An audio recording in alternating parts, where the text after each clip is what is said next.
Біздің бүгінгі өтетін сабағымыздың тақырыбы мәңгілік сарын, қазақтың дәстүрлі мың күйі, 11-ші сынып қазақ тілі.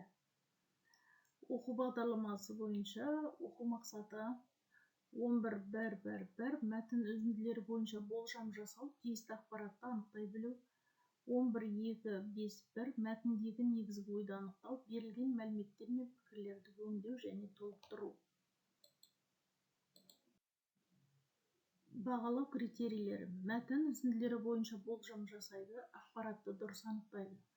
Мәтіндегі негізгі ойды анықтайды, берілген мәліметтерді толықтырады. Шешендік сөзге қойылатын талаптарды біледі, мысал келтіреді. Дескрипторлар мәтін үзіндісінен негізгі тақырыпқа болжам жасайды, мәтіннен негізгі ойды табады және оны дәлелдейді. Берілген мәліметті өз бетінше толықтырады. Ұлттық құндылыққа қатысты шешендік сөз үлгісін келтіреді. Сабағымызды қызығушылығын ояту сәтінде дыбыстан болжам әдісін қолданамыз. Мұғалім белгілі бір күйді, мысалы үшін Құрманғазының Сарыарқасын немесе Дәулеткерейдің Қорығылы күйін 30 секунд үзіндісін тыңдатады. Тыңдатып болғаннан кейін сұрақтар: бұл қандай аспаптың үні, қандай көңіл күй сыйлады, қазақ үшін күйдің мәні неде деген сұрақтар қойылады. Бұл сұрақты қоюдағы мақсатымыз оқушыны тақырыпқа қызықтыру, алдын ала болжам жасату. Сабағымыздың негізгі бөлімін топтық жұмыс тапсырмасымен жалғастырамыз. Оқулықтағы бірінші тапсырма: мәтін үзінділері арқылы болжам жасау. Әр топқа мәтіннің бөліктері беріледі. Болжам: мәтін толық нені әңгімелеуі мүмкін, қай күйші немесе қандай мәдени мұра туралы айтылған. Әдісі болжау ағашы. Нәтиже: әр топ қысқа ой болжамын айтады.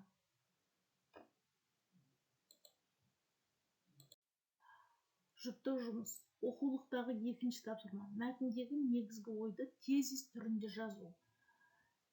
Жұптар мәтінді оқиды, негізгі ойды бір сөйлеммен тұжырымдап айтады. Өз білген қосымша мәліметін жазады, мысалы белгілі күйшілердің шығу тарихы деген сияқты. Ал әдісі бір сөйлеммен түйіндеу. Нәтиже: әр жұп өз қорытындысын тақтаға жазады.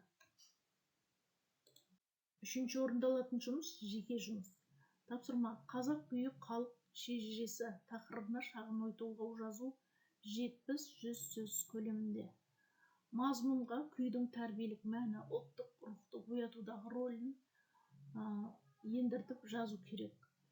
Әдісі эссе жазу формуласы, ода эссенің құрылымын сақтап жазады және бағалау критерийі бойынша қалыптастырушы бағалар қойылады. Оқулықта тілдік бағдар бөлімінде шешендік сөзге қойылатын талаптар берілген. Шешендік сөзге қойылатын талаптар дәлдік, ықшамдылық, мәнділік, әсерлілік, уәжділік екенін түсіндіріп, оқушыларға тапсырма беріледі.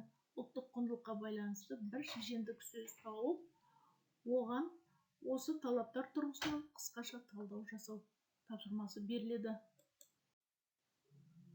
Әр тапсырмадан кейін мұғалім оқушымен кері байланыс жасап, қалыптастырушы бағаларын қойып болған соң, сабақтың соңында сабақ өтілуі жайында оқушылардың ойын тыңдау үшін бағдаршам әдісі арқылы рефлексия жасаймыз.